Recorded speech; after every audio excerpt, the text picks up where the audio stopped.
Today for Devotions with Daniella, we are reading from the second book of Daniella, The Culting of America. And I think now I'm just going to start from the beginning and read it to y'all in snippets. Let's see if we can finish by January 20th when it comes out. Prologue. You're probably in a cult. You just don't know it yet. Don't believe me? See if you recognize one of the world's most notorious and widespread cults, with members spanning the entire socioeconomic spectrum. Followers flocked to a charismatic leader. He radically changed American culture, and maybe even the world. He was edgy, rebellious, and said exactly what the youth of America were thinking at the time. His revelations were sexual and pushed the boundaries of American culture. Men worshipped him with their money, women with their bodies. Survivors of his cult, a few of them teenagers when they joined, initially arrived with bright eyes and visions of grandeur.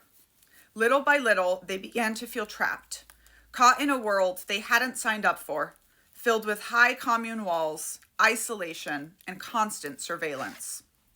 These young women were often paraded in public, luring in the money and bodies of others with their sexuality. They had fallen down the proverbial rabbit hole into a world where none of the normal rules applied.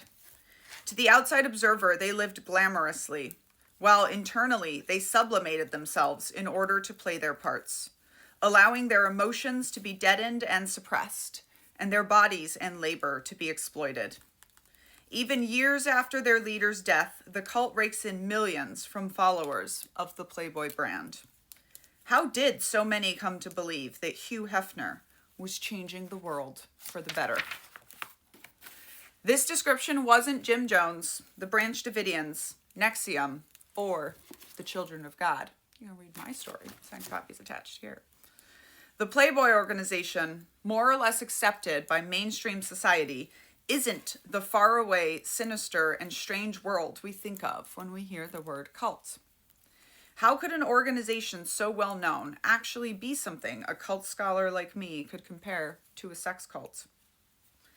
I was born and raised in the Children of God, a sex cult known as one of the most notorious religious sects in the world. It's what most people would call a real cult.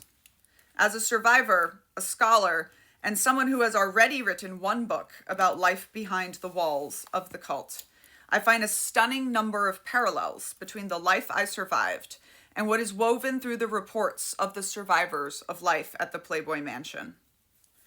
After surviving 15 years in isolation under religious extremism, I escaped to America and threw myself into education.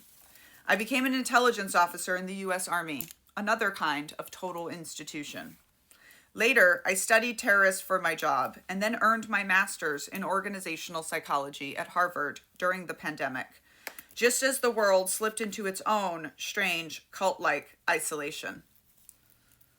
Across the world, I saw the same patterns repeat: the pull toward group control, the high cost of leaving, and the sacred assumptions that keep the members tethered. Watching the pandemic unfold, I was fascinated, but not surprised, to see isolation do what it always does: push us into increasingly polarized mindsets, so disconnected from our fellow Americans that it sometimes feels like we no longer share the same reality. In The Culting of America, I explore 10 core aspects of group dynamics that I have developed to define what makes a cult. I talk about how the dynamics are used in cults and extreme groups to achieve coercive control, but also how they show up in socially accepted cults, like the U.S. Army, and where we find that same behavior in groups we don't call cults, the groups we are all in. Through meticulous research and interviews with sociologists, psychologists, cult experts, and survivors, I make the case that if we look at our regular groups for signs of cultiness, we have to acknowledge that harmful group behavior exists on a spectrum, not a binary, and it is present in even some of our best good groups. The truth is, many of the dynamics that scholars have used to rely on as markers of extreme groups have become strikingly common as primary features of many of America's mainstream groups today. I see cult-like behavior everywhere, in so many groups, and it's been increasing in intensity at a frightening pace. When I put it all together, everything I've studied, everything I've experienced as a survivor, I can't help but feel that we are living through the culting of America. And my guess is that you feel it on some level too. I've spent my life attempting to understand cults, which I've learned is inseparable from understanding human nature, human needs, group psychology, and culture. Braided through the story of my life are truths I've come to know. That human beings will do almost anything to be accepted by a group. That we all search for belonging and purpose more than anything else in life. And that, at the end of the day, extremism is harder to recognize than any of us think. As humans, we are programmed to look for connection, community, purpose, and an ideology to adhere to. These things give meaning to our lives. You are undoubtedly a member of many groups, families, companies, clubs, churches, political affiliations, communities, nations. You probably also have things you believe in with all your heart, ideas you will defend with passion against anyone who challenges them. But what if the very things that make you feel safest are also the ones trapping you the most?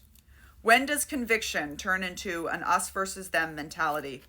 When does loyalty turn into the loss of autonomy? This book will attempt to answer all of these questions and more, and ultimately leave you with the biggest question of all. What cults am I in? You can get copies of Culting of America available on pre-sale. Comes out January 20th.